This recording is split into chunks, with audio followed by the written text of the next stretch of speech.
Seja você da turma do bloco ou do descanso, a verdade é que o carnaval é o nosso feriado mais popular. E já era assim no Brasil de antigamente, embora o jeito que as pessoas comemoravam fosse um pouquinho diferente dos dias atuais. E hoje eu vou te contar tudo sobre como era comemorado o carnaval aqui no Brasil, nos anos 1800. Meu nome é Pauline Kiser, eu sou historiadora da indumentária e recriadora histórica, e você está no canal da Modista do Desterro.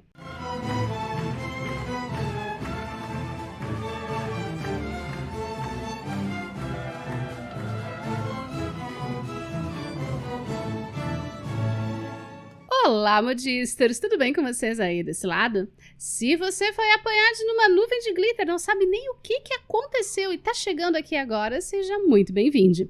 Nesse canal a gente fala sobre história da moda, só que menos sobre estilistas e rainhas e bem mais sobre pessoas comuns mesmo.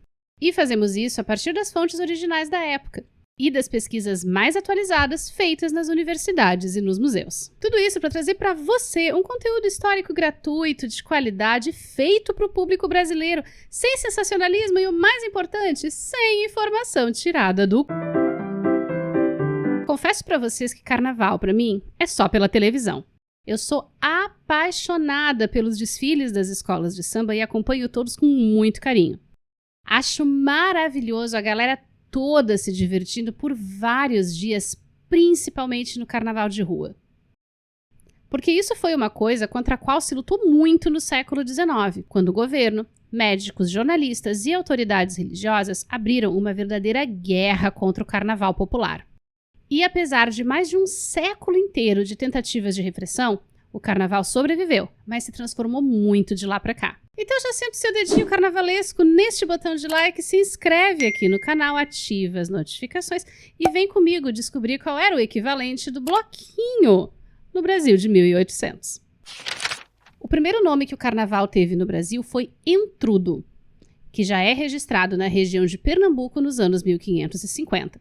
Tanto o nome quanto a festa são de origem portuguesa e remetem a uma festividade de origem essencialmente popular em Portugal, que pelo menos no século XVIII já era marcada por uma coisa muito específica, a molhaçada. Sim, as pessoas saíam atirando água umas nas outras no meio da rua.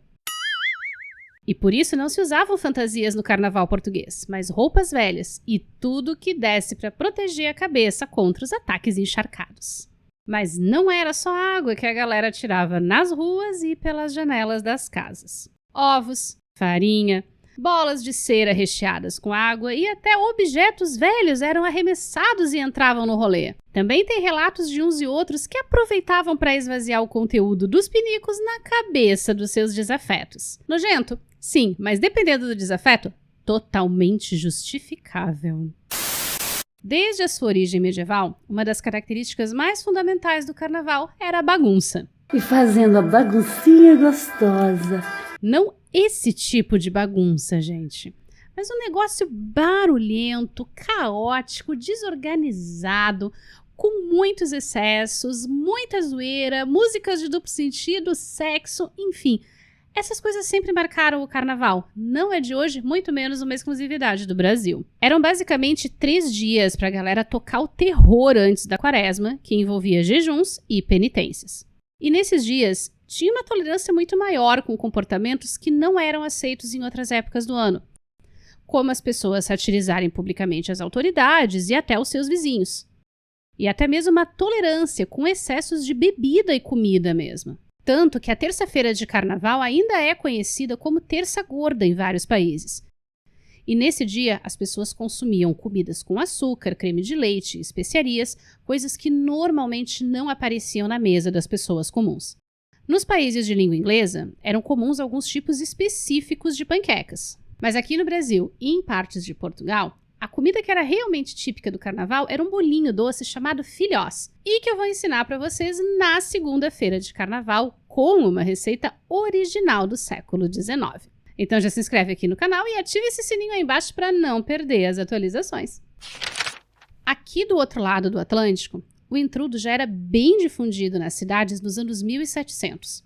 Mas é no século XIX que a gente começa a ouvir falar dele com regularidade e com muito mais detalhes. Principalmente por causa dos viajantes estrangeiros que passaram a visitar o Brasil nesse período e ficaram impressionados com os costumes daqui e descreviam os nossos hábitos. Mas eles faziam esses registros e essas descrições para o público europeu. E, na maioria das vezes, acabavam passando seus próprios preconceitos na escrita e descrevendo o intrudo como sendo uma coisa bárbara, selvagem e imoral. Um dos viajantes gringos mais famosos dessa época é o Jean-Baptiste Debré, um francês que provavelmente você já conhece, porque as pinturas e desenhos dele aparecem em todos os livros didáticos nas escolas e até em aberturas de novelas. Essa aqui, chamada Cena de Carnaval, retrata a prática do intrudo no Rio de Janeiro em 1820. Você tá vendo que são só pessoas negras, né? Isso porque, apesar de ser uma festa muito popular, não significava que o carnaval apagava as divisões da sociedade. No centro da imagem, a gente vê a coitada da mulher escravizada com um cesto na cabeça que devia estar na rua a trabalho e acabou levando uma mãozada de farinha no meio do rosto. Ali do ladinho tem um menino sem vergonha que já foi vitimado pela farinha, mas tá ali amarradão com uma seringa cheia d'água espirrando na geral. E tem até um mini caramelo participando da brincadeira. Mas o que eu realmente quero mostrar para vocês é o que está aqui. Essas bolinhas que estão no tabuleiro e na mão do pessoal da esquerda são os limões de cera ou laranjinhas. E eles eram a verdadeira estrela do intrudo. Mais ou menos uns 2 meses antes do carnaval, ali pelo ano novo, começo de janeiro, as mulheres, principalmente mulheres pobres, negras, escravizadas ou livres, enfim, iniciavam a epopeia de produzir as tais das laranjinhas para o carnaval, que eram basicamente bolinhas de cera muito fininha, quase transparente, que eram preenchidas com um líquido colorido e geralmente perfumado. Geralmente porque existiam também as bolinhas fedorentas que você separava para aquela pessoa especial. Essas bolinhas eram chamadas de laranjinhas, limões de cera ou ainda limões de cheiro. E esse nome vem do fato de que elas eram feitas utilizando as próprias frutas de molde e às vezes o líquido que ia dentro delas era colorido com a mesma cor da fruta. Quando chegava perto do carnaval, as mulheres e os meninos começavam a vender esses limões em tabuleiros pela cidade. E é importante dizer que a fabricação dos limões de cheiro era muito importante e ajudava a complementar a renda de famílias pobres, que até recebiam encomendas de comerciantes e das famílias ricas da cidade. Isso porque, meus amores, existiam 2 tipos de intrudo. O intrudo de rua, praticado pelas pessoas pobres, principalmente pela população negra e pelos homens de maneira geral. E o intrudo doméstico, feito dentro de casa, só entre a família e os amigos, que foi registrado nessa gravura de 1822 do pintor inglês Augustus Early. Aqui nós temos uma família branca, no seu sobrado, brincando o intrudo dentro da sala de casa. Mas dá para ver pelas janelas abertas que a casa da frente está fazendo a mesma coisa. E como as casas faziam uma guerrinha de limões de cheiro pelas suas sacadas. Os tabuleiros de limões, provavelmente comprados de uma mulher pobre, estão pela sala, na mão dos brincantes. Além dos limões, a gente tem a farinha, que as famílias estão passando no rosto do pai, super paciente aqui no centro da imagem. Tem jarros e gamelas com água, já de reserva para quando o estoque de limão acabasse. E a escrava da casa, que provavelmente é quem ia limpar essa nojeira toda depois. E já existia namoro de carnaval, tá, gente? Porque quando chegava a hora da festa, os amigos, os familiares, as pessoas mais próximas eram convidadas para brincar o intrudo na casa umas das outras. E nesses dias especificamente, rolava uma vigilância muito menor sobre as mulheres da casa. Os próprios viajantes estrangeiros relatam como em outros momentos do ano não era comum que as mulheres brasileiras ficassem em ambientes com outros homens, que não o pai, os irmãos e o próprio marido. Mas que no carnaval isso acontecia. E aí os casaizinhos aproveitavam algum momento para se provocar e se declarar. Como? Tacando uma bola de cera cheirosa bem no meio do peito da pessoa amada. E aí, passado o carnaval, vinham os noivados e no meio do ano os casamentos. Reza a lenda que até Dom Pedro I se aventurava fazendo mira com limões de cheiro, o que, considerando os hábitos de sedução dele, significa que provavelmente ele acabaria com o estoque de limões de cheiro do Rio de Janeiro inteiro. Ironicamente, foi a partir do reinado dele que o Brasil decretou guerra ao intrudo. Quando o Brasil se tornou independente em 1822, existia um sentimento meio ruim com relação a Portugal. E muitas coisas que eram hábito dos portugueses estabelecidos no Rio de Janeiro, ou até coisas que tinham origem portuguesa, acabaram ficando muito mal vistos na sociedade brasileira de uma forma geral. E o intrudo foi uma delas, não só pela origem portuguesa, mas pela sua característica popular.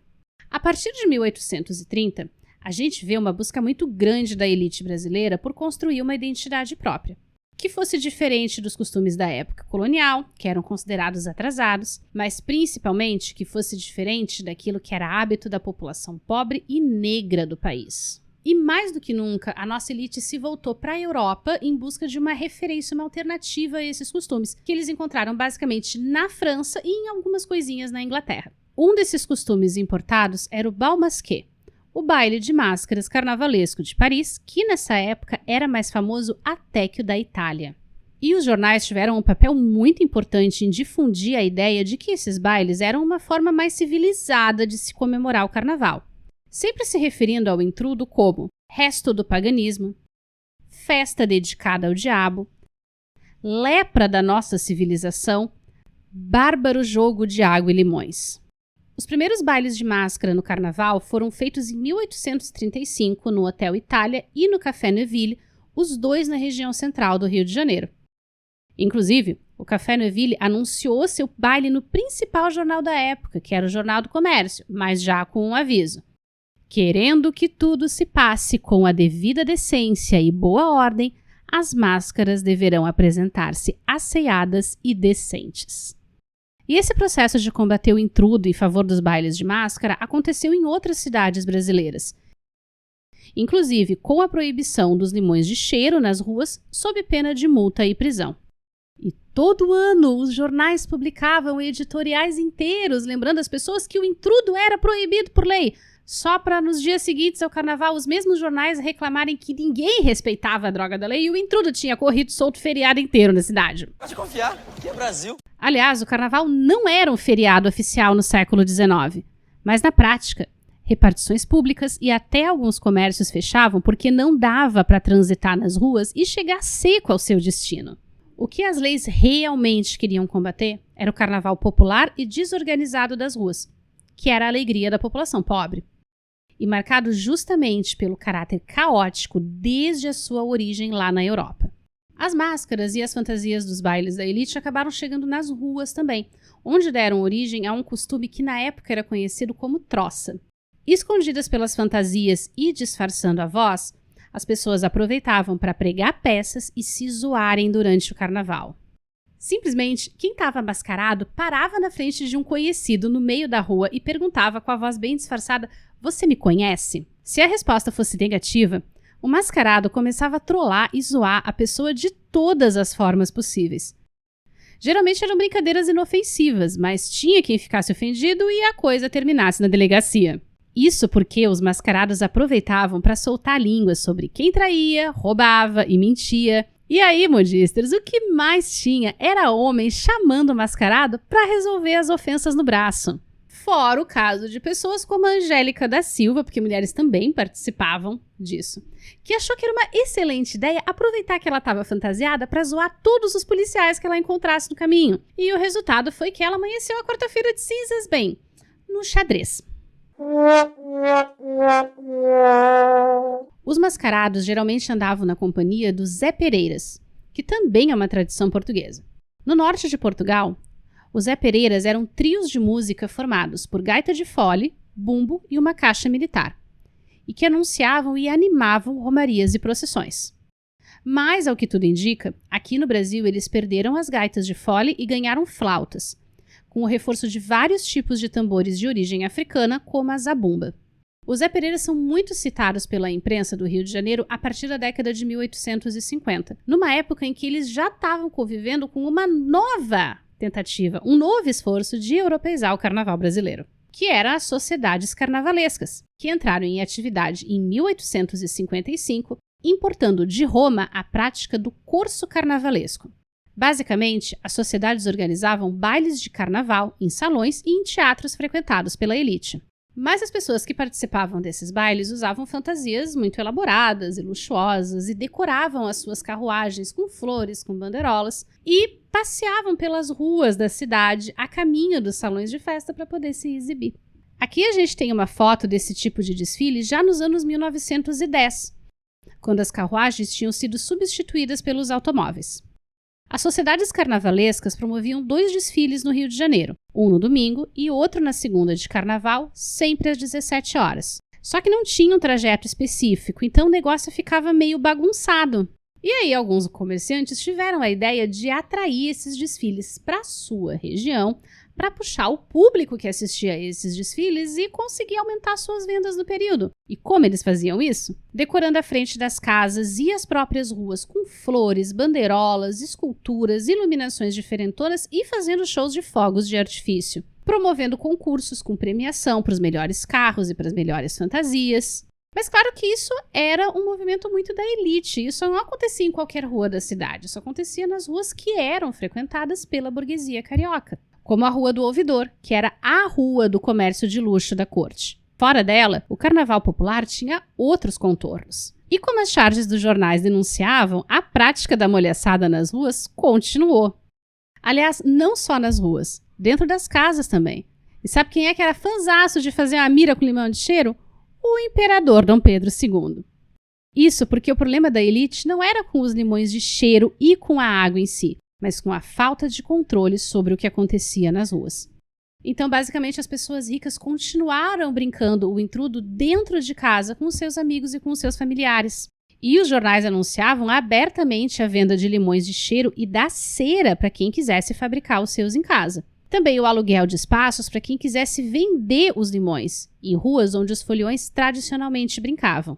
E o aluguel de sacadas e sobrados para quem quisesse passar o seu carnaval bombardeando os passantes com limões de cheiro sem precisar se misturar com o povão. E cá entre nós, com um certo grau de anonimato, porque uma pessoa rica poderia se esconder atrás da cortina da sacada, enquanto jogava os limões na galera que estava lá embaixo e poderia brincar o seu intrudo normalmente sem comprometer a sua reputação na sociedade. Os jornais anunciavam com antecedência a realização dos bailes e dos cortejos de carnaval pela cidade. Por volta de 1880, todos os teatros e clubes sociais do Rio faziam pelo menos um baile de carnaval no ano. E esses bailes varavam a madrugada e muita gente fazia peregrinação de baile em baile. Ao mesmo tempo, começaram a surgir grupos que misturavam as máscaras e as fantasias do carnaval da elite com as práticas do carnaval de rua mais popular, como os cortejos com tambores, flautas e apitos. O que fez com que o carnaval se tornasse um período muito lucrativo para o comércio, como ele é até os dias de hoje. E uma coisa que a gente consegue visualizar muito bem através dos anúncios dos jornais, que ofereciam perucas e barbas postiças para os homens, máscaras, bisnagas para espirrar água importadas da França, substituindo as antigas seringas do entrudo, e as fantasias feitas sob medida por modistas como Madame Carolina Silva, que atendia na Rua 7 de Setembro, mas também alugadas ou compradas prontas em lojas que ofereciam até mesmo espaço para as pessoas se trocarem a caminho dos bailes. E eu sei que você provavelmente está se perguntando quais eram as fantasias que as pessoas usavam na época, então, bom, bora falar das fantasias de carnaval do século XIX. Uma das fantasias mais requisitada por homens e mulheres era o dominó, um casacão com capuz usado com máscara e às vezes com chapéu. Perfeito para soltar uns galanteios ou dar uns beijinhos na multidão. Igualmente popular, porém muito problemática, era a fantasia de diabinho. Um macacão vermelho com rabo e guizos, um chapéu com chifre e uma máscara com a língua de fora. O diabinho era muito popular entre os homens jovens, que aproveitavam a fantasia para sair pregando peças e até apalpando as mulheres e se passando com as autoridades. E a partir de 1880, todo carnaval tinha notícia nos jornais da galera que tinha pego um grupo de diabinhos e tinha cortado o rabo das fantasias, porque aparentemente isso era a coisa que mais feria o ego da pessoa fantasiada de diabinho. Outra fantasia bastante popular era o casal de Pierrot e Colombina, importados da comédia dell'arte italiana, além de figuras reais, como Dom Obá II, um príncipe africano que tinha sua própria corte no Rio de Janeiro, mágicos e feiticeiros, e algumas coisas bem diferentonas que apareciam nas revistas de moda femininas, como camponesas europeias, jardineiras, trajes históricos para as crianças e uns adereços de cabeça bem peculiares para as mulheres adultas. Mas, ao que tudo indica, a maioria das pessoas acabava brincando o carnaval com as roupas que já tinha em casa, ou pegava uma roupa emprestada e improvisava alguma coisa para se divertir. Ou até mesmo usava a roupa do avesso e uma vassoura, o que por algum motivo era um ícone popular do carnaval carioca. Junto com as sátiras a toda e qualquer figura pública que estivesse em evidência por uma coisa boa ou por uma coisa ruim, porque a zoeira é uma instituição sagrada do carnaval brasileiro desde sempre. Já na virada para o século XX, as brincadeiras de molhaçada do intrudo estavam desaparecendo. No lugar da água, as bolinhas passaram a ser recheadas com papel picado ou até ramos de flores. Em 1888, o Brasil importou mais uma tradição da Europa: a Batalha de Flores, que acontecia em Nice, na França, onde as pessoas se jogavam flores naturais ou artificiais. A primeira dessas batalhas foi organizada em Petrópolis e assistida pela família imperial. E no meio dela, alguém jogou uma camélia para a princesa Isabel. As camélias eram a flor símbolo do movimento abolicionista brasileiro. E a princesa recolheu a flor, colocou na sua roupa e sinalizou publicamente, pela primeira vez, de uma maneira extremamente clara, o apoio dela à causa da abolição da escravidão, o que vocês podem imaginar virou um rebu nos jornais escravistas do Rio de Janeiro. Mas não impediu que as batalhas de flores passassem a ser realizadas também na corte, inclusive já no século XX. Quando as sociedades carnavalescas já tinham incorporado em suas fileiras os antigos Zé Pereiras e começavam a fazer grandes desfiles em automóveis decorados pelas ruas mais chiques da cidade.